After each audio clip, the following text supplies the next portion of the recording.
Siapa yang sangka serangan virus corona efektif memukul ekonomi Cina? Dari awal saya tidak bergeming menyatakan bahwa virus corona adalah biological warfare, perang biologi yang diluncurkan Amerika terhadap Cina. Ini semua bagi pengamat pertahanan adalah lanjutan dari perang dagang Cina-Amerika. Amerika kalah dagang dengan Cina dalam 10 tahun terakhir, atau bahasa ekonominya defisit. Yang kemudian di zaman Trump, Amerika balas dengan meningkatkan tarif masuk yang mahal bagi barang Cina. Ternyata tidak juga memukul Cina.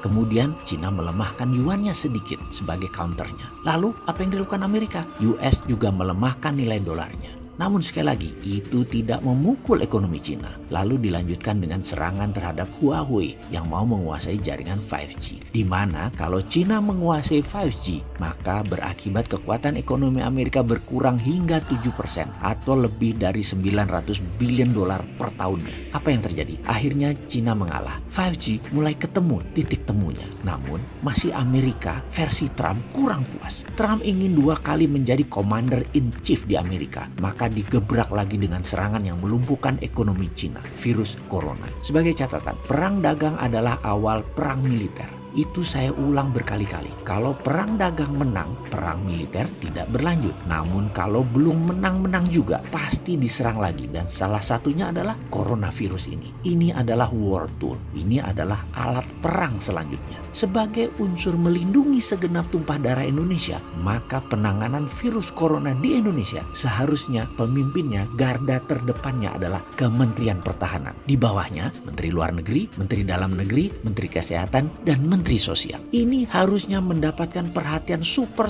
serius dari pemerintah. Apa efek lainnya? Kita ini ketergantungan sama Cina kan sudah luar biasa. Ya importnya, ya ekspornya. Setiap barang di Indonesia itu pasti ada unsur Cinanya. Untuk melindungi Indonesia dari virus mematikan tersebut, ada baiknya selama 3 bulan atau 6 bulan ke depan tidak ada barang impor dari Cina. Juga mengirim ekspor ke Cina tidak bisa dilakukan atau dibatasi karena Cina itu shutdown. Juga jangan terima migran atau buruh Cina. Jangan, tutup. Semoga hal ini tidak ditanggapi sama pejabat yang sering melindungi kepentingan Cina di Indonesia. Sesekali dia melihat kepentingan yang lebih luas gitu loh. Nggak NKRI banget sih lu. Dengan tidak adanya barang dari Cina tadi, ini menjadi peluang bagi Indonesia untuk memulai berdiri di atas kaki sendiri. Kita harus mulai produksi sebanyak-banyaknya. Apapun kebutuhan dalam negeri harus kita produksi sendiri. Banjiri UKM dengan modal untuk memproduksi kebutuhan tersebut. Ini sekali lagi peluang. Kalau lagi begini masih mikir investasi asing, masih mengutamakan asing,